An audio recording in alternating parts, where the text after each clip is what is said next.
Olá, meu amigo ou minha amiga, tudo bem com você? Seja muito bem-vindo ou bem-vinda à segunda parte da aula sobre anatomia da mama e amamentação.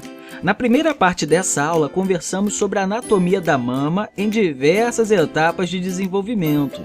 Agora, nós vamos conversar sobre a lactogênese e a lactação, que são processos responsáveis pela produção e ejeção do leite. É interessante até falar aqui que a mama é capaz de produzir, armazenar e liberar o leite. Tudo isso durante o processo de lactação. Sim, a lactação é o nome dado à capacidade de produzir alimento para os filhos. Esse alimento é o leite. Além disso, a produção do leite está diretamente relacionada com a ação hormonal. Dentre os hormônios mais importantes, podemos falar da progesterona, da prolactina e da ocitocina.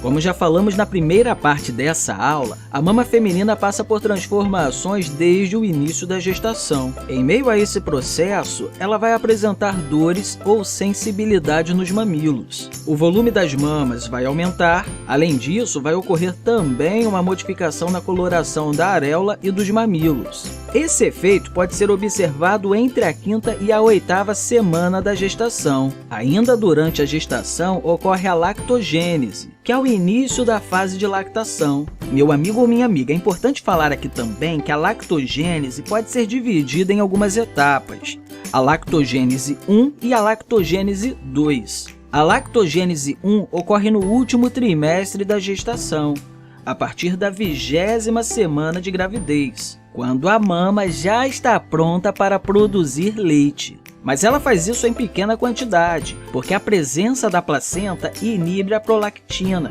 o hormônio responsável pela produção do leite. É importante comentar aqui que a presença da placenta faz com que haja a presença de um número alto de progesterona, e é esse o hormônio que inibe a produção de prolactina. Devido a isso, podemos dizer que o controle da produção inicial do leite é endócrino, já que ocorre devido à presença e ausência de certos hormônios. Após o parto, com a saída da placenta, o nível de progesterona presente no sangue cai, e com isso ocorre uma rápida elevação na concentração de prolactina no sangue. Esse pico de prolactina induz o começo da síntese do leite. Entre 24 e 48 horas após o nascimento do bebê, a mama vai ficar inchada por causa da grande migração de água para a região. Logo depois acontece a descida do leite, um fenômeno que marca o início da lactogênese 2. A partir daí, a regulação passa a ser feita no próprio local da produção de leite, ou seja, o controle passa a ser autócrino. O volume de leite passa a depender da demanda e é diretamente proporcional ao número de mamadas. Ou seja, meu amigo ou minha amiga, quanto maior a frequência em um dado intervalo de tempo, maior será o aumento do volume de leite produzido. A sucção do bebê no peito estimula as terminações nervosas do mamilo e areola, enviando impulsos para o hipotálamo a fim de estimular a liberação da prolactina, o hormônio responsável pela produção do leite. A produção do leite só irá diminuir ou cessar completamente se a mãe não amamentar o seu filho, já que aí nesse caso não vai haver mais a estimulação decorrente da sucção do mamilo. A sucção do mamilo também estimula a hipófise anterior, que nesse caso vai secretar ocitocina, o hormônio responsável pela ejeção do leite. Esse mecanismo ocorre porque a ocitocina contrai os músculos ao redor dos alvéolos, fazendo com que o leite caminhe até o mamilo. Muito interessante todo esse processo, não é? Bem, uma coisa também que a gente pode falar aqui é que com o estabelecimento da lactação, o bebê mama de 8 a 12 vezes em 24 horas. Uma coisa que é muito importante e que eu tenho que comentar aqui com você é que ao longo da amamentação e lactação pode ocorrer alguns problemas com a mama.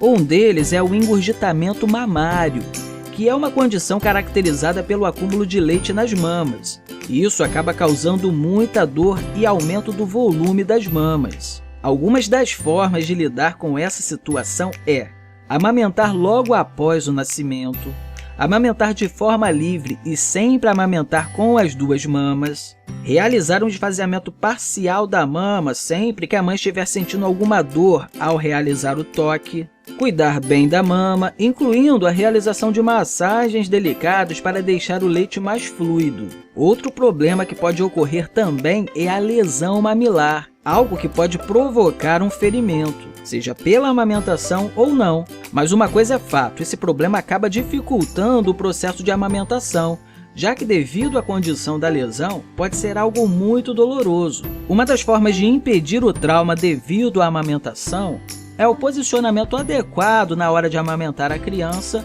e afastá-la corretamente do peito na hora de interromper a sucção. Ok, agora que já falamos sobre esses problemas que podem ocorrer, como que pode ser realizado o processo de amamentação? É preciso favorecer o processo ali de pega da areola realizado pelo bebê. Também é preciso testar a flexibilidade do mamilo.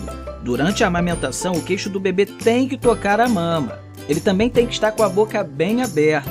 O lábio inferior precisa estar voltado para fora. As bochechas precisam estar bem arredondadas, além de ter que sobrar mais areola acima da boca do bebê, e a mama tem que estar bem arredondada. Então, é preciso tomar esses cuidados durante a amamentação. Além disso, é preciso amamentar o bebê até ele soltar o peito, ou seja, não interrompa o processo. Ofereça o segundo peito somente após o bebê ter soltado o primeiro.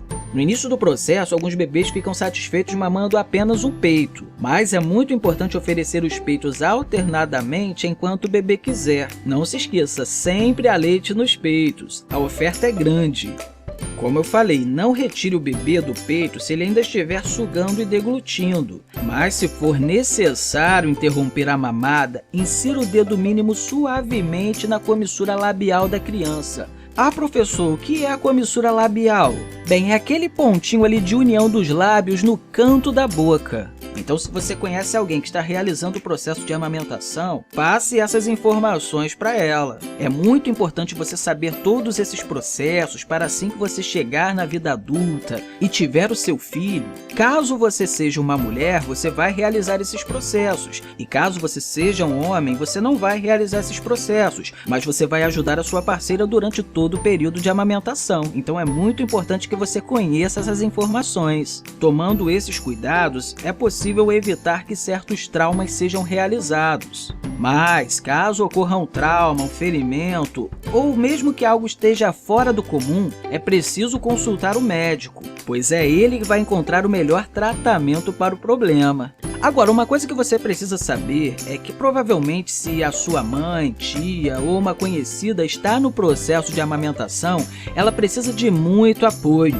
Principalmente porque todo esse processo abala e muito o estado emocional e psicológico da mãe. Então é muito importante que você saiba lidar e interagir com uma mulher que se encontra nessa fase da vida.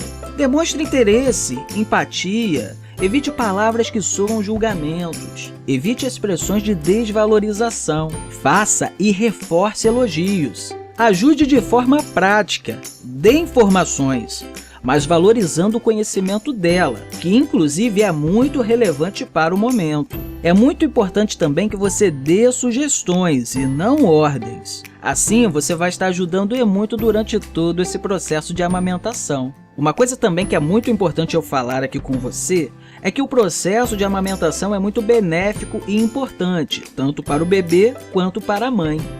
Em relação ao bebê, o processo ajuda na nutrição, no crescimento e na hidratação. Desenvolve um vínculo afetivo entre a mãe e a criança. Protege contra infecções e alergias. Ajuda a ter melhor resposta às vacinas. Protege contra diabetes e câncer infantil. Protege ainda de possíveis problemas que possam vir a ocorrer com os ossos, com os dentes, com a audição e com a fala. Algo muito importante também é que até 6 meses de vida da criança é preciso que haja apenas a amamentação. ou seja, apenas a partir dos 6 meses de idade que é aconselhável inserir alimentos complementares na dieta da criança. Mas mesmo assim, é preciso continuar amamentando por até 2 anos de idade ou mais, se for o caso. Agora, quais são os benefícios da amamentação para a mãe? Ela ajuda na recuperação pós-parto e reduz o risco de hemorragia. Além disso, reduz o risco de câncer de mama e ovário e também retarda uma nova gravidez. Enfim, meu amigo ou minha amiga, nessa aula que nós conversamos sobre a amamentação e a sua importância. Eu espero que você tenha gostado dessa aula e mais uma vez eu quero deixar aqui para você um grande abraço e até o próximo vídeo.